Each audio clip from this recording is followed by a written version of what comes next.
we are going to talk all things crystals and obviously crystals and chakras. So I have been working with crystals for 20 years. I've been working with chakras probably just as long. And it can be a really complex system. There are books out there, such as this one. I'll show you this more in a minute. Thick books. And actually, she's got another one that's way thicker than that. There is so much information about chakras in general. Working with crystals and chakras can be a little hit or miss. It can be a little complicated, but it can also be really simple if you let it. And I always believe starting simple is the best way to go in anything. Work with what's available.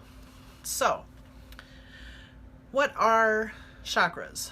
Chakras are energy centers that we have in our body, and we have hundreds of them actually, but we have 7, or actually now it's kind of growing to 9 main chakras that start at the top of our head and go down basically to our pelvic region and work with different organs and with different systems and different meridians and all of these different emotions, and there is much complexity to each chakra. We have a front of the chakra and the back of the chakra, which can kind of relate to different things. So I'm keeping this very simple tonight. And as we go, if you have questions, by all means, ask a question. Of course, at the end, I will answer questions as well. I'm not really sure how long we're going to go, but we will just go until we're done. And I should have posted this as well, that here in the group, we have the option of adding you on video, so we can have a couple people on video. If you have an in-depth question that you want to ask about about crystals and chakras, I can add you on the video just for a moment or however long, so we can have a real discussion about it. I'm not sure how many people at a time I can add. I know I can add 1, but we'll see. So we'll cross that bridge if we get to it. So, chakras start at the top of our head, and I'll just explain what they are. And I'm going to go through the main 7 first, and then there's 2 others that I'll explain as well. So let me show you the handy dandy graphic, because I can't show you right on my computer. This is in a book. It was the quickest I could find. So this is basically what they look like. And they radiate outward, they radiate from our back, and they have different colors, they have different scents that relate to them, lots of different things. So our crown chakra is the top of our head. This is what, actually, I should start at the bottom, just because that makes more sense to me. And we need that kind of root and foundation. So our root chakra is at our pelvic region. Let me grab this back out again and show you. Right down there in the private parts. And it's red and is all about grounding and foundations and community and relationships. It is how we live in the world. It is the basic needs that we need to have met every single day. And if we're not rooted and grounded and connected to the earth, we're really floaty and, confused and doing lots of things that we shouldn't be doing. So when that chakra is active and focused, you feel really rooted and grounded and connected to the earth. And so each chakra has crystals that work with it. And I am just looking here. These are examples. I didn't grab other examples. I was short on time. I ran home from a National Night Out event, so I couldn't grab other examples, but I'm trying to see here. This one, each chakra has a symbol, a Sanskrit symbol, And this is the symbol for the root chakra. See how it's kind of square? That's our foundation, our base. This is, I believe, red jasper, which is a great stone for your root chakra. Crystals and stones that relate to the root chakra are anything red or black. Now, there are variations to this, and I'll talk about that more probably as we go. It's not a hard and fast rule that a red crystal is going to relate to your root chakra, but kind of in general, yes, it is. So, red jasper, I just suddenly can't think. Bloodstone, shungite, obsidian, anything really grounding, hematite, anything really grounding and focusing is your root chakra. The sacral chakra is a little bit further up. It's kind of between your belly button, or around your belly button region. I'll show my graphic again. It's the orange one there. It is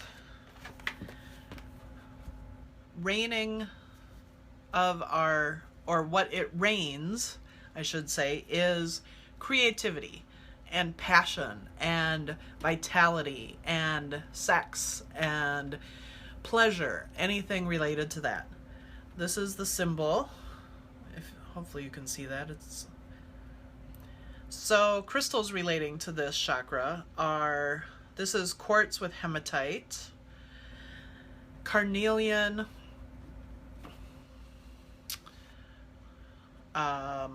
orange selenite, anything in that orange range are going to be great crystals to work with the sacral chakra. When we can have vitality and connection and passion in our lives, and creativity makes life a little bit more fun, doesn't it?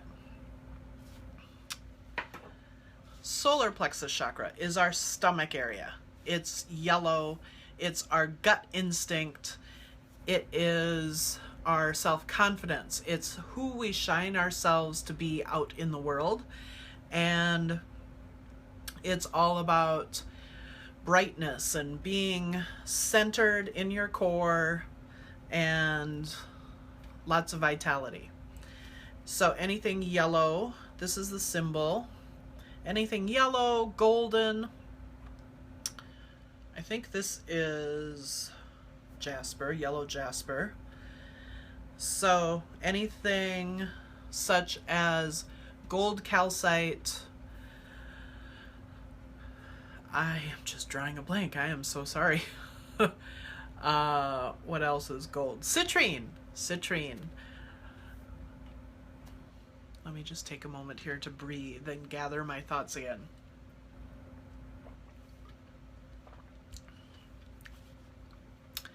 So, gold calcite, citrine, anything yellowish, gold is a great solar plexus chakra stone.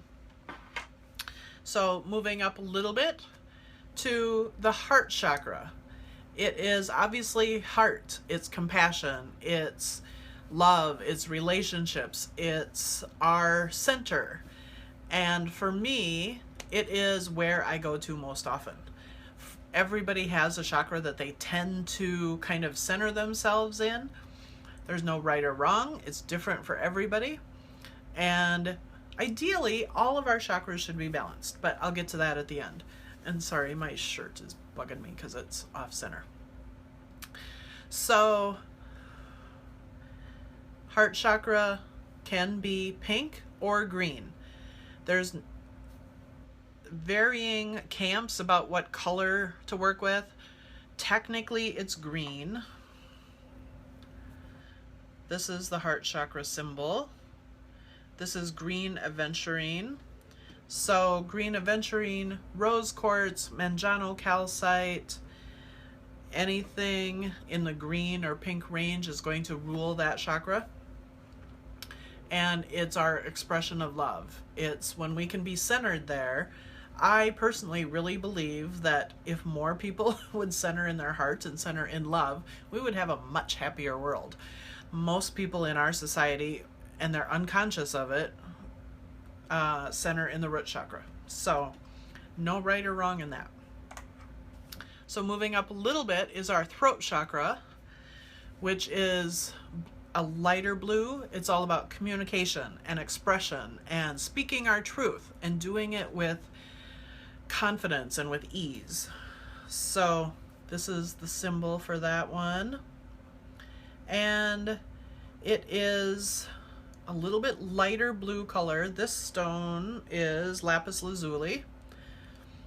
So anything in that blue range, lapis lazuli, blue lace agate, what's another great throat chakra stone? Kyanite is a great stone to work with. So then moving up just a little bit more, right here is our third eye. And it's a deep blue, like indigo blue. This is the symbol, a little different than the other symbols. And it reigns our psychic awareness. It's our third eye that can be open. It's intuition, it's communication, communication with other realms. It's our psychic sense. And anything blue, I think this stone I'm looking is Labradorite. So anything a little deeper blue, Labradorite, sodalite. Trying to think what else. There's lots of options. So then finally, our crown chakra is top of our head, and it's purple, and it rules our connection with the divine. It's connecting with God, spirit, whatever your word for it is, and it's divine wisdom and can be blissful. It can be opening and expansive. So this is the symbol. So anything purple, this is amethyst. Other crystals such as charoite, sugilite, anything white or purple can relate to this. So clear quartz is a great crown chakra stone. So then there are two others that I've been working with quite a bit. Our Earth Star chakra, which actually was, Earth Star was the very first name of my business eons ago. And then we have a Soul Star chakra, which is, you can't see, maybe about 12 inches above your head, and it's white, pure white. And it connects us to our soul, to our spirit, to God, higher energies. And it is a stone such as selenite. Our Earth Star chakra is about a foot below the earth, below our feet, and it is rooted even more. It is protection. It's really sinking down deep into the earth to get to know those earthly realms and to bring that energy up into our body. So black tourmaline is a great Earth Star chakra stone. So how do you work with these? So these examples that I showed you, you can work with your crystals and your chakras one at a time. Say for a week you focus on heart chakra. And I would really recommend this. If you're new to crystals, get a crystal journal, start writing just notes about stones that you're working with, kind of where you're at in life, and just take notes and see what changes, what differences you notice over time. So work with a green aventurine with your heart. Carry it with you for a week. Sleep with it next to your bed. Sit in meditation with it. Do an energy healing session on yourself. If you know Reiki or any other form of energy healing, sit with it on your chakra, on your heart, and do energy healing with it. And just see what happens. See what you notice. Your body will feel different things. You might have different sensations. You might get different thoughts. You might feel calmer. So you can work with your chakras in groups. You can focus on the root chakra and the heart chakra at the same time. There's no right or wrong. You can work with any combination of the stones at any time. You can lay the crystals on yourself all at once and do a chakra meditation, which, let me walk you through one really simply. So if you just find a quiet space, you don't have to do this right now, but if you're watching later, you certainly can. I'm going to do it quickly, so you can do it on your own time. So find a quiet space where you're not going to be interrupted. Put on some quiet music. light a candle if you wish to, and just breathe and focus on your root chakra first, grounding into the earth and feeling roots like trees going down into the center of the earth to really ground you there. And then focus on each chakra and that color. You can even focus on a crystal for that chakra if you wish. You can put one of the chakra stones, they don't have to be like this, they could be any stone, on each of those chakras, and just visualize that color of each chakra. Work your way up to the top. You can include the soul star chakra or the earth star chakra if you wish to. You don't have to. And just see what happens. It's a wonderful meditation. Do each chakra for 2 minutes. Do it for as long as feels comfortable to you, and then move on to the next one. It doesn't have to be complicated. So you can create a chakra crystal grid in your space. You could use crystals such as these sets and clear quartz points to activate either one chakra at a time, or you could do all the chakras and just intuitively create a grid and amplify it with quartz points and have it in your space, or have it in somewhere that might relate to that chakra, such as a heart chakra crystal grid you might want to have in your bedroom, whether you're single or married or with a partner. So it can really vary. A creativity sacral chakra grid I could have here in my office for when I want to feel creative and passionate and doing my work and feeling really in the flow of creativity. So I hope that all makes sense. And trying to think if there's anything else that I was going to tell you. So if you have any questions, I know there's only, looks like one of you watching, which I appreciate. But if you're watching the replay, you can certainly ask a question anytime and I will answer it. And we can go from there. So I know this last month in the box, you received a pendant that was crystal related that had all the chakras on it. And you can wear that as jewelry. That's another great way to keep your chakras aligned. So maybe I should talk briefly about how to know if they're open and aligned and all that stuff. So I'll try to think of the easiest way to do that.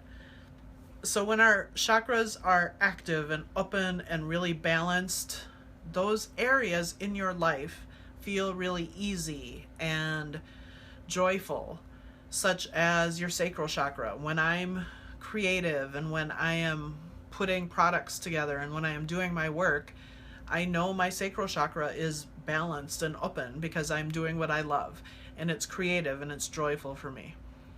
When my heart chakra is open, I feel it. I physically feel this sensation of complete love and compassion for everything.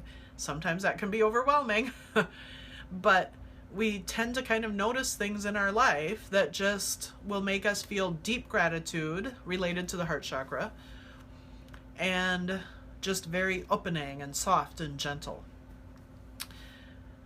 You can use a pendulum, I should have grabbed one, to check to see if they're open as well. Just using a pendulum or a necklace to go over each of your chakras and ask your pendulum ahead of time which direction is yes, which direction is no. It might be a circle, it might go like this. And I really go back and forth about pendulums. I think they're a great tool, but I really do think you have to be incredibly clear and balanced and aligned to work with one correctly. So kind of take this with a grain of salt. But your body knows which chakras are going to be open and which are going to be more aligned. You can certainly get aura photo readings done by people at events, but you know, go with your gut and use your intuition on that. So if you are trying to align and balance all of your chakras, just sit in meditation once a week. I mean, it's great if you can do it daily, but in our busy lives, we can't necessarily do it daily. Once a week, sit, focus on each chakra, feel them spinning. They spin Now I'm thinking, yep, they spin clockwise. And just feel that light there, feel that color growing. And not to say you will be good, but they will be energized and active. So it takes a lot of work, it takes a lot of practice to understand. And as you work with them more and more, if you really focus on them, it is in depth and they can bring up issues as well. And you just want to be sure that you are working with them from the light with clear intention, and as everything should be, as I think. So anyways, so if anyone has any questions, feel free to post it. I know this is kind of a brief overview, crystal chakras 101, but just wanted to connect with you and get some more information out to you. Wearing your crystal pendant that you got in the box this last month is a great way to keep your chakras balanced. So I will close out. So thank you all. And thanks, Tally. And feel free to ask questions anytime. And it doesn't even have to be on this thread. You can post in the group at any time if you have questions about crystals in general. And we do have another Facebook Live coming up. I think, I don't have my calendar over here. In about 2 weeks. I think it's twice a month that I'm going to be doing them. So would love to have lots of people here to connect with and have some chats with. And I'll be probably popping on Facebook Live a little bit more often too, just spontaneously to share some stuff. And yeah, so thank you everybody. Your August boxes are getting wrapped up and ready as we speak, gathering all that. So thank you everyone. Have a great night and we will connect again soon. Bye.